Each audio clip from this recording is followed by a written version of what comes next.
कशा पद्धतीने शोध लागला? 8 तारखेला आमच्याकडे उदगीर ग्रामीण पोलीस स्टेशनला यातील फिर्यादी आल्या. त्यांनी सांगितलं की एक मुलगा जो रोज त्यांच्या घरी नेहमी येत होता, परंतु त्या दिवशी तो आला नाही. कदाचित गल्लीमध्ये इकडे तिकडे गेला असेल, त्यांना वाटलं. त्यांनी सांगितलं की आम्हाला तो मतिमंद आहे आणि त्याला बोलता येत नाही, व्यवस्थित करता येत नाही.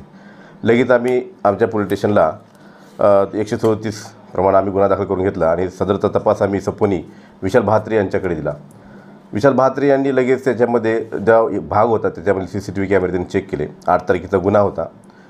त्यांनी याच्यामध्ये मीडियाचा वापर केला, व्हॉट्सअप संदेश तयार केले, फेसबुकला टाकलं आणि त्याचबरोबर त्यांनी त्यामध्ये कॉन्टॅक्ट नंबर जे दिले होते त्याच्यामध्ये माझं, राजकुमार पुजारी यांचं नाव आणि विशाल भात्रे यांचं एक नाव होतं.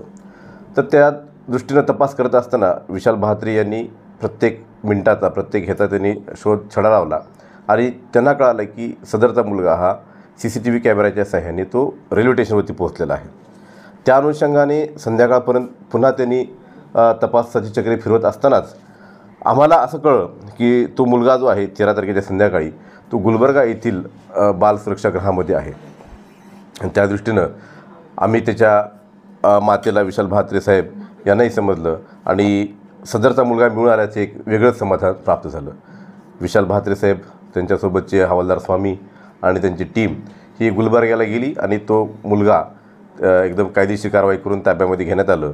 त्यांची आई जी आहे ती आता अतिशय खुश आहे. आम्हालाही, पोलिसांनाही समाधान आहे की सदरचा मतिमंद मुलगा जर आता मिळाला नसता तर कधीच मिळाला नसता, कारण सदर मुलाला बोलताही येत नव्हतं आणि तो मतिमंद होता. त्यामुळं एक वेगळं समाधान आम्हाला वाटत आहे आणि विशाल भात्रे साहेब आणि त्यांच्या टीमचं मी अभिनंदन करतो, कौतुक करतो. जय हिंद.